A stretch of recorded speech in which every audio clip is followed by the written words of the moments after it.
hand pies, pasties. That's what's on the menu today. Welcome back to the Cracked Mug. Nice to see you here. So today we are making this. It's a beautiful pasty, and inside is one of my favorite fillings, beef and onion. It's absolutely fantastic. Pasties have been around for hundreds of years.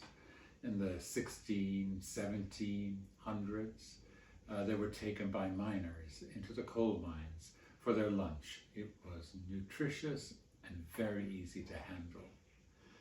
By around the 1850s, miners started spreading throughout the world, and they brought this wonderful local fare with them, and it has become very popular. Hand pies are delicious. So today we are going to make beef and onion pasty. I think you're going to love it because we cheat by using frozen pastry. You can break it up. You can do it in 2 stages. You can do the meat filling one day and then put them together the next. Whatever you want. Beef and onion, Cornish pasties. So come on, let's get in that kitchen. For medium-high heat, add 1 tablespoon of vegetable oil. I'm using canola. Here I have 1 pound, which is about 454 grams of beef. Use a cheaper cut like chuck. There's no need to use expensive beef for this particular dish. We're going to brown this in the oil once it's hot. I have cubed this beef pretty small. I wanted to cook as quickly as possible. All at once. Quick stir to coat it. And now we're going to let it brown. This should take about 4 or 5 minutes. Now, while I am using cubed beef, you could also use lean mincemeat or ground chuck. That took about 4 minutes, and you can see all the juices that have come out of that. We're going to set this aside for just a minute. No need to clean the pot. Into the pot, another teaspoon of oil. The pot is hot.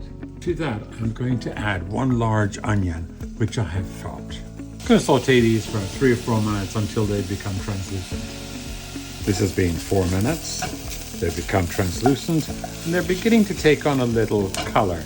I've been stirring all the while. To that, we're going to add 2 tablespoons of butter, half a teaspoon of salt, 1/4 teaspoon of pepper, half a teaspoon of dried thyme leaves, and 1 bay leaf. We're just going to stir this for about 1 minute. I can smell the thyme. I'm not using garlic on this because I'm keeping it traditional, but now would be a good time to add as much minced garlic as you like. To that, I'm adding 2 tablespoons of flour. Just regular flour is fine. I have underneath it some of my brown flour. That's my roasted flour. There is a recipe coming for that soon. In it goes. Stir that up. It's going to bunch together like that. Really dry. So stir this for a minute until we can cook some of the flour flavor out. As you see, mine has gone lovely and brown already, and that's because of my special flour, which by the way really changed my gravy game decades ago. Keep stirring. To that, we are now going to add our juices and our meat back in and stir it really well. It's going to get thick really fast. Good. And to that, we're going to add 2 cups of beef broth. That's 474 milliliters. 1 tablespoon of Worcestershire sauce. Let's stir that and bring it back to a simmer. Continue stirring, and I'm still on medium-high heat. While that's doing, the scoop, clean the sides of your pot. We want to get all the good stuff in there. No fond left behind. This is simmering. I have cleaned the sides and the bottom.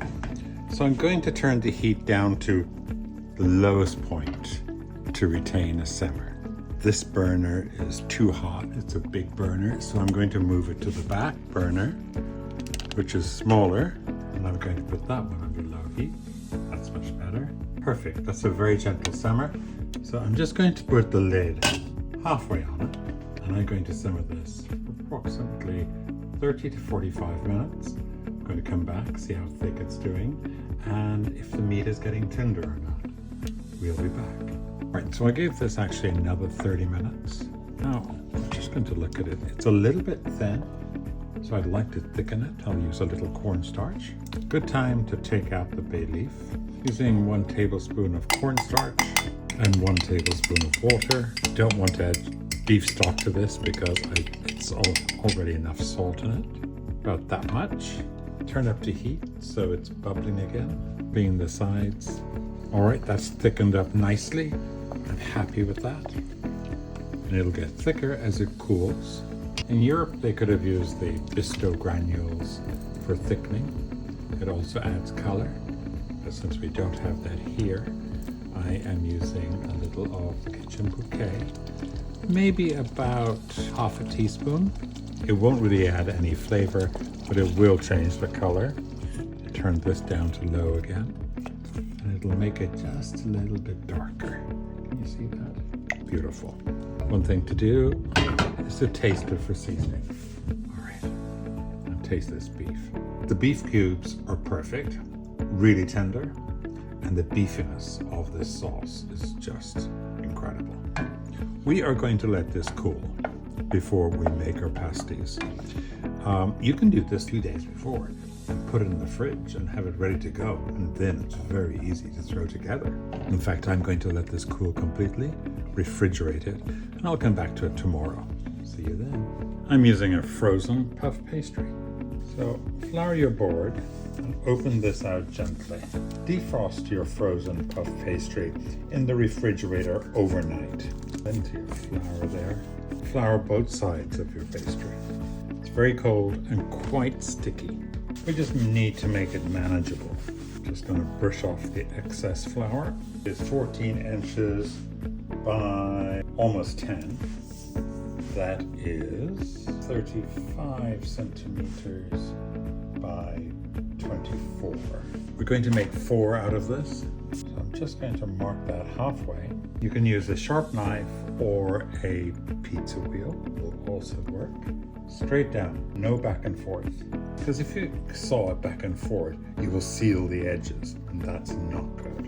We're going to do the same here. We're just going to prepare a quick egg wash. So 1 small egg and a little drop of milk or cream, maybe about a teaspoon. Whisk that up till it's runny. That is good. I made my beef and onion filling yesterday. It's been in the refrigerator. It's cold. There it is. And it's thick, which will make filling these easier. Just going to give it a little bit of a stir. And as you see, there's no fat or anything on this that needs to be dumped. I am going to give that beef a little taste. Oh my God, it's delicious. The flavor. All right, my oven is preheating to 425 degrees Fahrenheit. That's 220 Celsius. We're going to pop these in the oven for maybe 10 minutes, and then we're going to reduce the heat to 350 Fahrenheit, and that's 176 Celsius. All right, put a nice mound right there, off center. Try not to overstuff them, which is what I tend to do, but that looks good. Taking my pastry brush, I'm going to brush the edge, and I'm going to brush the entire other side as well. If you want everything to stick, almost brushing the inside makes it sort of waterproof and allow the top crust to cook properly. Just going to turn this over and seal it. Nice and gentle. Don't worry if you mess something up. We're just going to line up the corners there. So, all right, we're going to tuck it in with our finger. All right, I'm going to complete the other 3 and I'll be right back to you. Now we're just going to take a fork and seal the edges, basically crimping, and hopefully everything will stay inside. If your fork gets too sticky, simply dip it in flour. Quick brush with an egg wash all over. This really helps with color.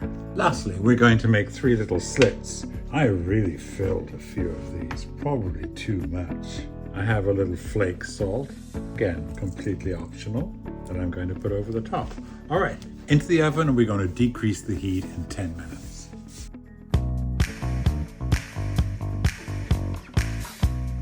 Oh, wow.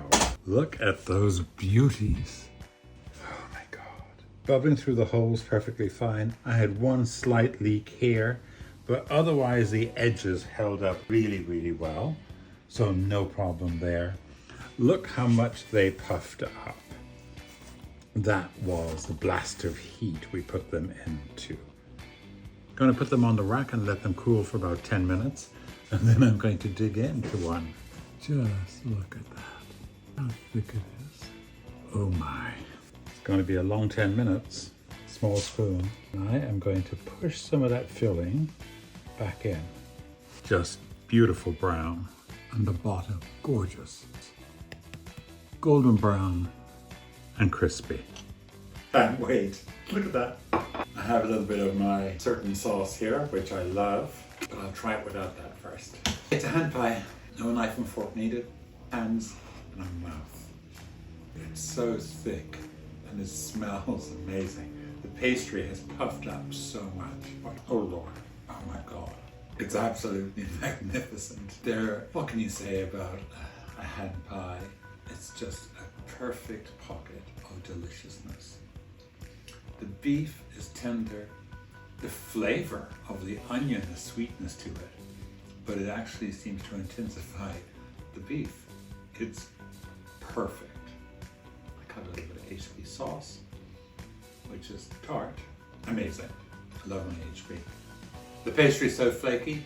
It's incredibly light. It rolls so much. Oh my goodness, you have to make yourself a handheld pie, a pasty, Cornish pasty, beef and onion. I love them all, by the way. I'm a steak and kidney pie, yes please. The next one I'll make will be chicken and mushroom, which I love too. I'll make those soon. Oh my goodness, please try these. You can use the pastry I use for my pies, which is nice and light and crispy and buttery. I'll put a link to that on the page again right now. You can also just buy frozen puff pastry. Get a good quality one. But you'll find that if you do this, you'll have no regrets whatsoever. It's absolutely outstanding. One of my favorite things. All right, well, thank you so much for joining me, and thank you for your support as always. And I'll see you next time. Bye. Come here. Oh God.